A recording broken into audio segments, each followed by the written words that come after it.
मोदी सरकार क्या बीच में ही गिर जाएगी? और बकायदा उत्तराधिकारी के मोदी के उत्तराधिकारी की तलाश क्या शुरू हो चुकी है? राहुल गांधी ने बीच मीटिंग में यह क्या दावा कर दिया? यह सुर्खियां देखिए आपकी स्क्रीन पर है। अब आप कहेंगे कि आखिरकार दावे का आधार क्या है? इससे पहले भी राहुल गांधी ने ऐसा दावा किया था, लेकिन इस बार हालात देखिए, और हालात के भीतर कुछ ऐसे मामले सामने आए हैं जिसको लेकर राहुल गांधी के इस दावे को लेकर कई सवाल खड़े हो रहे हैं कि पीएम मोदी का राजनीतिक शासन अंतिम चरण में है, उत्तराधिकारी की तलाश की जा रही है। क्या मोदी का रसूख पहले से ज्यादा कम हुआ है? आप कहेंगे हां, आजकल उनकी बात में ना तो मोहन भागवत सुन रहे हैं और ना ही मोदी का अपना सिस्टम।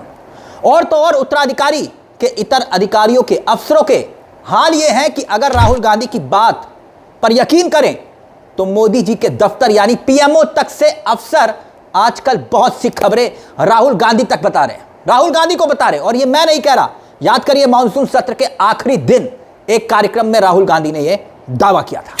मुझे मालूम है, आजकल भैया मैं आपको बता रहा हूं, मोदी जी के ऑफिस के अंदर से मुझे इंफॉर्मेशन मिलती है।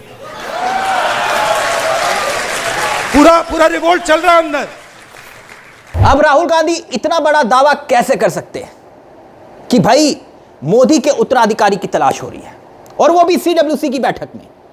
एक बात और गौर करने वाली है, वो ये कि अगर आपने देखा हो कि इन दिनों गृह मंत्री अमित शाह यानी मोदी जी के सबसे बड़े चाणक्य अपने दफ्तर में कम और दिल्ली के बाहर ज्यादा दिखाई देते हैं।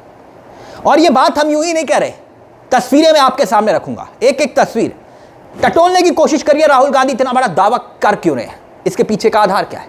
अब एक बात गौर करिए, देश में जनता सड़कों पर है, यहां तक कि मुंबई में प्रदर्शन, दिल्ली की बात करें, दिल्ली में प्रदर्शन जंतर मंतर पर, पटना में क्या हुआ, छात्र सड़कों पर उतरे, झारखंड में छात्र सड़कों पर उतरे, वहां तो पूरा गेम ही पलट दिया राहुल गांधी ने। लेकिन यहां पर जैनजी की जो आबादी है, जो बच्चे हैं 14 से 28 साल के, और जो जैन अल्फा है 12 से 11 साल के, 9 साल के बच्चे, और इस वक्त डबल इंजन की सरकारों में खास तौर पर मोदी जी की नाक में दम कर रखा है, पूरे सिस्टम की नाक में दम कर रखा है। उत्तर प्रदेश में रोजाना खबरें आ रही हैं, राजस्थान में। अब सवाल यह कि क्या बच्चे हों, छात्र हों या युवा हों, मोदी सरकार की इस वक्त कुल मिलाकर कह लीजिए सिस्टम में छाती पर चढ़ गए, और ये हालात खुद संभाले नहीं संभल रहे।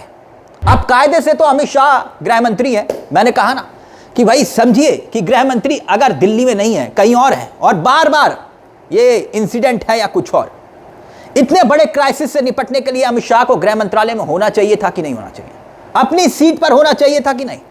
हर बार जब भी ऐसा संकट आया तो अमित शाह गृह मंत्रालय में मोर्चा संभालते हैं, पुलिस उनके हाथ में, पूरे इनपुट्स उनके पास। तो कभी वो राजस्थान के मुख्यमंत्री के साथ यहां पर उनको बात करनी चाहिए थी, मध्य प्रदेश में, उत्तर प्रदेश में, क्या इस क्राइसिस में अमित शाह को मोर्चा संभालना चाहिए था कि नहीं? हर बार तो संभालते हैं। लेकिन अब गौर करिएगा, मानसून सत्र के बाद से अमित शाह दिल्ली में कम दिखाई देते हैं। 20 दिन तक अमित शाह सदन से गायब रहे, और अब आप देखिए दिल्ली से दूर कहां कहां, कैसे कैसे अमित शाह इस वक्त दिखाई देते हैं।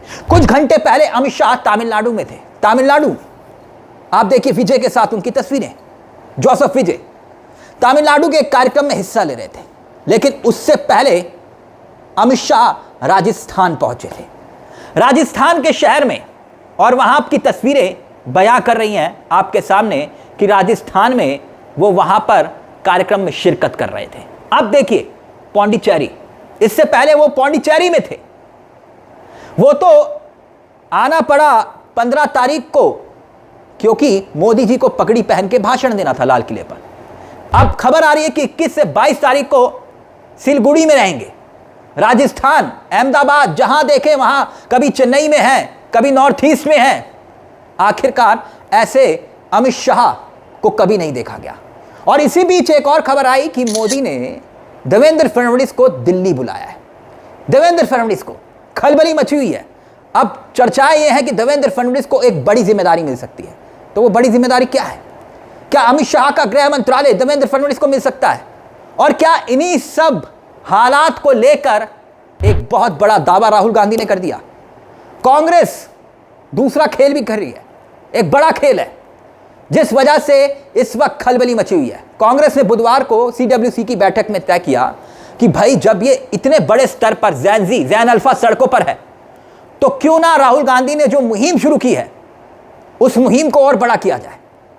राम मंदिर के चंदा चोरी का मुद्दा है, एथनॉल का मुद्दा है, डिलिमिटेशन का मुद्दा है, लेकिन सबसे बड़ा मुद्दा इस वक्त जैन और जैन अल्फा है। और तय कांग्रेस ने यह किया है कि कुल मिलाकर 800 शहरों में, एक दो नहीं 800 शहरों में राहुल का छात्रों का गूंज कार्यक्रम होगा। यानी जो कोटा में हुआ, देहरादून में हुआ, प्रयागराज में हुआ, 22 तारीख को पुणे में होने जा रहा है, 4 जगह अनाउंस हो चुका है। लेकिन अब 800 शहरों में कल्पना करिए कि अगर 800 शहरों में जैन खड़ा हो गया और कांग्रेस का यह प्रदर्शन इस स्तर पर कामयाब हो गया तो पूरे समीकरण बदल जाएंगे। अब आप कहेंगे कैसे? जैन अल्फा राहुल गांधी के पीछे आकर अगर खड़ा हो गया तो आबादी कितनी है दोस्तों? 1-2 करोड़ नहीं है। यहां लगभग 33 करोड़ वोटर की बात हो रही है। 33 करोड़ वोटर, कई तो इससे ज्यादा का अनुमान, समीकरण अलग अलग है, लेकिन इन्हीं समीकरणों के भीतर एक बड़ा समीकरण 34 करोड़ की आबादी अगर राहुल गांधी के साथ खड़ी होगी। और उस बीच राहुल गांधी इतना बड़ा दावा कर रहे हैं कि भैया मोदी जी का कार्यकाल इस बार ये पूरा नहीं हो पाएगा। तो क्या वाकई में यही हालात तस्दीक कर रहे हैं कि कुछ बड़ा होने वाला है? और राहुल गांधी के इस दावे में आपको क्या लगता है, कितना दम है कि भाई जैन अल्फा, जैन जी अगर खड़ा हो रहा है, शहर शहर खड़ा हो रहा है, मोदी और अमित शाह के हाथ से क्या स्थिति निकलती हुई दिखाई दे रही है? अगर राहुल गांधी वाकई में जैन अल्फा और जैन जी के साथ खड़े हो जाते हैं या फिर दिखाई जो दे रहा है, तो देश की राजनीति की दिशा पूरी तरह से क्या बदल सकती है? अपनी राय कमेंट बॉक्स में जरूर रखिएगा। मुझे तिलक चावला को दीजिए इजाजत। बेल आइकॉन दबा लीजिए। मंच आप ही का है। नमस्कार, जय हिंद, जय भारत।